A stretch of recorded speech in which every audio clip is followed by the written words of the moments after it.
So, one of the most important stages and steps during the product research and validation stage is to really determine, do you actually have enough money to make a run at this product?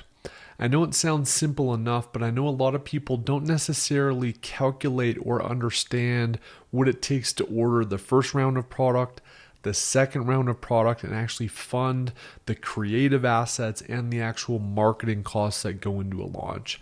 So I created a quick little scratch tool to run some very basic directional high-level calculations to help you determine if a particular product opportunity actually aligns with your budget. And you should really make sure that you have enough cash, ideally a little bit of extra cash, before you pursue an opportunity. Because what happens if you don't have enough cash is you can become a victim of your own success.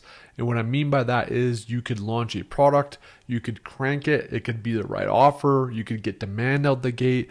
But if you don't have enough money to buy another round of inventory and get it in time, you can expect to have significant stockouts. And when you have significant stockouts, which do happen even to the best of us, you're going to see your organic rank decline. And sometimes it's hard to get it back to where it was. And you tend to burn that critical honeymoon phase, which we'll talk about in the launch process. And it's just not the most efficient way to deploy your money. So it makes much more sense if you've got a smaller budget to target the right product opportunity and a smaller monthly revenue opportunity so you can ease into it, build your cash reserves, and effectively and conservatively scale. So this is how this thing works. Basically, anything in yellow here is going to be an input. So I can change my budget. If I have a $10,000 budget, I can change that. If I'm a big baller and I've got $100,000, I can change that there. So this is just kind of a good kind of input on what your actual budget is. And then you put in the target product price. So if you've assessed a market and you're like, hey, I think I'm going to land around this price point to compete effectively with the offer I have in mind, you can plug that in there. If you want to check with a couple factories first, you can totally do this, but oftentimes most factories are going to be between 30 and 60 days, more tightly pocketed between 30 and 45 days. I've just used the 30-day case here. Transport time now, both on the ocean time and then getting into a warehouse, getting into Amazon, is usually about 40 days now. If we see some of this congestion come down, it can be around that 25 to 30-day range, but I've been conservative here to say 40.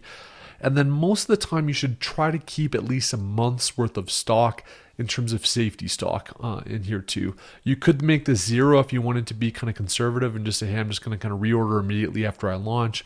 You can do that, but generally speaking, you do want to build in a little bit of buffer or safety stock. So basically you plug in those 5 different inputs and you can use your own estimates for that. And then the rest of the math takes care of itself. So it's going to calculate the daily units needed based on anticipated sales. It's going to do an estimated COGS, estimated Amazon fees, and an estimated kind of month one or launch month tacos or pay-per-click percentage. Again, you can come in here and edit any of these. So if you're like, no, I've actually talked to a couple factories and this is $12, I can go ahead and do that and kind of customize those numbers. And then basically it's going to calculate, given the fact that you've already paid for the first month of product or the first round of product, it's going to calculate what that first month profit is.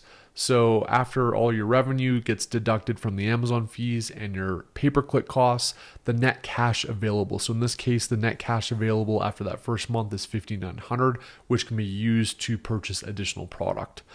And then this one just kind of covers some of the launch and creative costs. It covers the number of units needed to cover this period of time. These in this case, it looks like 100 days worth of stock. Covers the cost of the initial product order. And then it also covers the cost of the second batch that you need to order, which is less this profit of $5,900 that you've earned. So I think one of the dirty little secrets of Amazon is that you oftentimes need to order product right after you launch or very quickly after you launch. So if you've launched a product, you're getting that traction, you're starting to see your organic rank rise. Kind of between that week 2 and 4 of launch, you're likely placing your second order, which will enable you to avoid that stock out period ideally. So sometimes you may not have all of the information you would ideally want to have before you place that second order, but this math here reflects that need to order that second batch within the first month.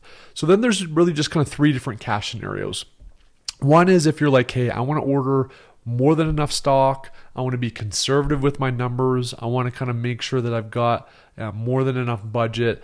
In this case, to hit this $10,000 a month product, you're going to need $14,100. Again, that gives you a little bit of buffer, gives you a little bit of leeway in terms of being more conservative with this particular launch. Kind of a down the middle, you kind of want to have just about the right amount of money here. It's just north of $11,000. If you're like, look, Adam, I don't really know about this product. I'm not super confident for whatever reason, or this is the first time I've ever done this. I'm a little bit scared and I don't want my wife to chop my head off here. I want to kind of dial this conservative at the risk of stocking out. So in this kind of risk averse scenario, you're probably going to stock out if you're successful. But it also gives you a little bit of leeway if you don't quite hit the sales that you thought, if your launch doesn't go effectively, or if maybe your offer isn't perfect. It gives you a little bit of leeway so you're not burning this $14,000. You're maybe only burning some portion of $8,000. So these are just kind of three different scenarios based on these inputs and based on this kind of directional math. Another rule of thumb that you can use is it's typically going to be between 80 in the kind of risk averse case, up to 140% in the more aggressive case of your monthly sales number. So if you took 80% times 10,000, you need about $8,000 for launch. If you took 140% of this $10,000, you'd need roughly $14,000. So that's kind of a one, if you're doing a little bit of product research and you just want to run some quick math without doing the spreadsheet, that's another way to do this. Big caveat here. This isn't perfect. It may require some more finite calculation for your individual situation, but the point of this tool is really to run this math really quickly when you're running through product ideas and immediately disqualifying certain revenue tiers that don't align with your budget. So you can really focus your effort on the products and the monthly revenue targets that best align with that budget that you have set aside. So it's not perfect, but it's a really good directional tool so you don't waste your precious time researching and validating product ideas and ordering samples and talking with factories when you have no business, given your budget, participating in that particular product revenue level. I hope this was helpful. This tool will be available in the resources and SOP section.